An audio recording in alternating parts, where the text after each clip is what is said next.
मापन गर्ने मापदण्ड के होस् भन्ने सन्दर्भमा मिडियालाई पनि एउटा आधार बनाउन सजिलो होस्, मतदातालाई पनि सजिलो होस् भनेर हामीले 5 वटा मापदण्डको कुरा चाहिँ नेपाली मतदाता समक्ष मिडिया समक्ष प्रस्तावित गर्न चाहेका छौं, जसमा व्यक्तिको पृष्ठभूमिको कुरो, प्रधानमन्त्री बन्ने उम्मेदवारको संस्कारको कुरो, प्रधानमन्त्री बन्ने उम्मेदवारको योगदानको कुरो, भोलिको प्रधानमन्त्रीको योग्यताको कुरो र भोलिको प्रधानमन्त्रीले देशलाई कसरी हाँकेर जाने भन्ने भिजनको कुरो, यी 5 वटा कुराको जगमा निर्णय गरेर जानु पर्दै गर्दा अहिले मौजुदा नेपालमा देखिएका प्रधानमन्त्रीका उम्मेदवार भनेर आएका उम्मेदवारहरू मध्ये नेपाली कांग्रेस पार्टीले प्रस्तावित गर्ने उम्मेदवार नै यो 5 वटाको 500 पूर्णाङ्क भन्ने हो भने अब्बल नम्बरका साथ अघिल्लो पंक्तिमा उभिन सक्ने अवस्था छ। त्यसैले त्यो तथ्यका साथ चाहिँ हामी प्रस्ताव गरौँ भनेर हामीले अर्को निर्णय गरेका छौं। तेस्रो कुरो, परिवर्तनलाई सम्बोधन गर्ने ताकत कसले राख्दैछ अथवा जेनजी विद्रोहले अपेक्षा गरेको परिवर्तनको जे अपेक्षा थियो त्यसलाई साँचो अर्थमा आफ्नो पार्टीभित्र अभ्यास कसले गरेको छ। कुनै पनि राजनीतिक दलका प्रति हामी नम्रतापूर्वक विनम्रतापूर्वक प्रतिस्पर्धाको क्रममा छौं, तर हामी सँगैमा सोध्न भन्न पनि चाहन्छौं कि साँचो अर्थमा भदौ 23 र 24 भन्दा अगाडिको तपाईको दल र भदौ 23 र 24 पछाडिको तपाईको दलको बीचमा केही भिन्नता ल्याउनु भएको छ कि छैन या छ भन्ने विषय मिडियाले खोज्नुहुन्छ। हामी यति मात्रै भन्न सक्दछौं कि नेपाली कांग्रेस पार्टी भित्रबाट परिवर्तनलाई आत्मसात गर्ने, नयाँ ढंगले लिएर जाने, नागरिक पंक्तिमा विगतमा गरेका कुराहरूलाई पनि सूत्रबद्ध राखेर जाने, सरकारमा रहँदै गर्दा कमी कमजोरी जे भएका छन् त्यसलाई आत्मालोचना गरेर नेपाली मतदाता समक्ष विनम्रतापूर्वक क्षमा याचना गरेर जाने, नयाँ संकल्प गरेर नयाँ भिजनका साथ जाने दृढता राखेर नेपाली कांग्रेस पार्टीले विशेष महाधिवेशन पनि गरेको छ, विशेष महाधिवेशनबाट नेतृत्व पनि लिएको छ, नयाँ नेतृत्व पनि लिएको छ र नेपाली कांग्रेस पार्टी त्यसरी जाँदै गर्दाखेरि जेनजी प्रदर्शनले उठाएका मुद्दाहरूलाई सबल ढंगले नेतृत्व गर्न कसैले सक्त छ भने कांग्रेसले सक्त छ भन्ने दृढतामा उभिएको छ। किनभने विगतमा नेपाली कांग्रेस पार्टीले चाहे 7 सालको क्रान्ति मार्फत देशलाई प्राप्त भएको स्वतन्त्रता होस्, 46 मार्फतबाट प्राप्त भएको प्रजातन्त्र होस्, या समावेशिताको लागि खडा गरिएको जग होस्,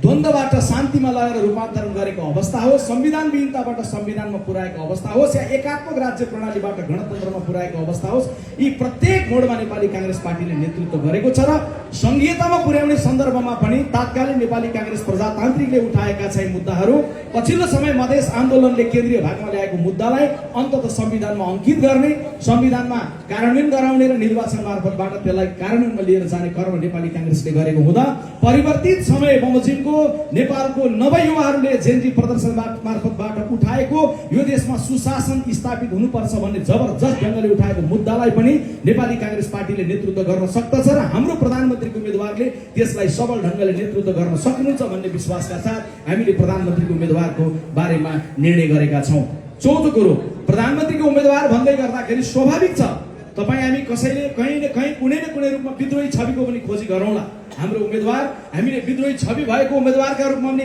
प्रस्तुत गर्दैछौं, तर सँगैमा विद्रोही छवि मात्रै होइन, देशको नेतृत्व गर्ने भन्नेको कुरा केवल पार्टीको नेतृत्व गर्ने विषय मात्रै पनि होइन। त्यसैले देशको नेतृत्व गरिरहँदै गर्दा मुलुकको विषयवस्तुलाई गहनतापूर्वक समीक्षा गरेर त्यसलाई नीम ढंगले बुझेर विषयवस्तुलाई बुझेर सुसंस्कृत ढंगले चाहिँ नेतृत्व गरेर जानुपर्छ भन्ने सन्दर्भमा हामी स्पष्ट छौं। हामी दोहोर्याउन चाहन्छौं, देशको प्रधानमन्त्री बन्ने व्यक्तित्वले झनै आवेगलाई होइन संयम भाव र सौम्य प्रवृत्तिलाई अघि लगाउनु पर्ने हुन्छ। त्यो सामर्थ्य राख्ने व्यक्तित्व चाहिँ हामीले प्रधानमन्त्रीका रूपमा प्रस्तावित गरेर जानुपर्छ भन्ने कुराको सन्दर्भमा निर्णय गरेका छौं। पाँचौं कुरो, कुनै पनि नेतृत्वको परीक्षा या त संघर्षको मैदानमा हुन्छ या त सत्ताको जिम्मेवारीमा रहेको बेला हुन्छ। हामीले प्रस्तावित गर्दै गरेको उम्मेदवार कुनै बेला नेपालको लोकतान्त्रिकरणको लागि, गणतन्त्र स्थापना गर्नका लागि दरबारको अघिल्तिर महाराजको कानमा पुग्ने गरी गणतन्त्र जिन्दाबाद भनेर सारा युवाहरूको नेतृत्व गरिरहेको व्यक्तित्व मात्रै होइन, छोटो समयको लागि सरकारमा जाँदै गर्दाखेरि पनि जाँदा बेदाग गएको, फर्किँदा बेदाग रूपमा फर्किएको, छोटो समयमा पनि मिडियाले उल्लेखनीय रूपमा चाहिँ कार्य गरेको भनेर समाचार लेख्न सक्ने गरी क्षमता प्रदर्शन गरेको। त्यसैले सत्तामा पनि सबल भएको व्यक्तित्व चाहिँ भोलि अनुभवजन्य उत्साह मात्रै लिएर मैदानमा जाने एउटा कुरा हो, तर परीक्षण भइसकेको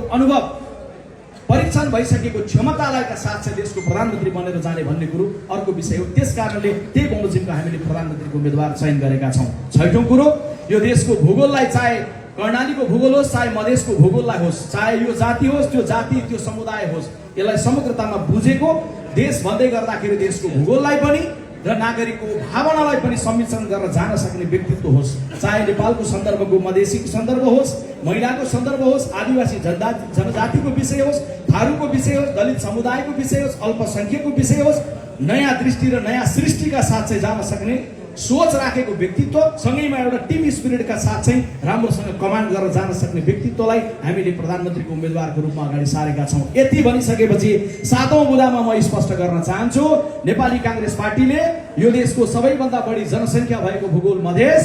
सबैभन्दा बढी शहादत गरेको भूगोल मधेस, रामनारायण मिश्र र दुर्गानन्द झाहरूले शहादत गरेर सगौरव देशको शिर ठाडो बनाएको मधेस, स्वाभिमानका साथ मधेसका मतदातालाई, मधेसका नागरिकलाई राष्ट्रिय भावधारामा सँगसँगै एउटा जागरणका साथ लिएर जाने मधेस, त्यो राम जानकीको भूमिमा नेपाली कांग्रेसको तर्फबाट बन्ने प्रधानमन्त्रीको उम्मेदवारलाई हामीले त्यही मधेसमा उम्मेदवार बनाएका छौँ। आज म तपाईहरु समक्ष भन्न चाहन्छु, मिडियाका साथीहरू समक्ष, स्वदेश र विदेशका सबै समक्ष, कुनै अलमल बेगर बदलिएको कांग्रेसलाई जो बदलिन्छ त्यसले बदल्न पनि सक्छ। नेपाली कांग्रेस बदलिएको छ, बदलिएर आएको छ, नवीन ढंगले आएको छ। नवीन कांग्रेस नयाँ युगको लागि विकल्प भएर आएको छ। यो बेलामा हामीले हाम्रो प्रधानमन्त्रीको रूपमा मधेस प्रदेशमा उम्मेदवार बनेर समस्त नेपाली आमा बुबा दिदीबहिनी दाजुभाइहरूको आशीर्वाद मागेर मैदानमा होमिने संकल्पका साथ नेपाली कांग्रेसका नवनिर्वाचित सभापति गगन कुमार थापालाई प्रधानमन्त्रीको उम्मेदवार बनाएर मैदानमा जाने हामीले निर्णय गरेका छौँ। यो निर्णयमा सबैको करतल ध्वनिका साथ समर्थन साथ घोषणा गर्दै आगामी दशकको लागि नवीन जागरणका साथ जाने दृढता प्रतिबद्धता हामीले लिएका छौँ। समक्ष नेपाली कांग्रेसका नवनिर्वाचित सभापति फागुन 21 मा हुने निर्वाचन पछाडि 22 गतेदेखि गणना भइसकेर 25 गते पुग्दै गर्दा मतगणना पछाडि नेपाली कांग्रेस पार्टी मुलुकको नेतृत्व गर्ने ढंगले आइसकेपछि देश सम्हाल्नका लागि हामीले प्रस्तावित गरेर नेपाली कांग्रेस केन्द्रीय कार्य समितिको बैठकले सर्वसम्मत रूपमा पारित गरेर प्रधानमन्त्रीको रूपमा प्रस्तावित गरेका व्यक्तित्व नेपाली कांग्रेसका सभापति श्री गगन कुमार थापालाई तपाईहरु समक्ष सम्बोधन गर्न म निमन्त्रण गर्दछु।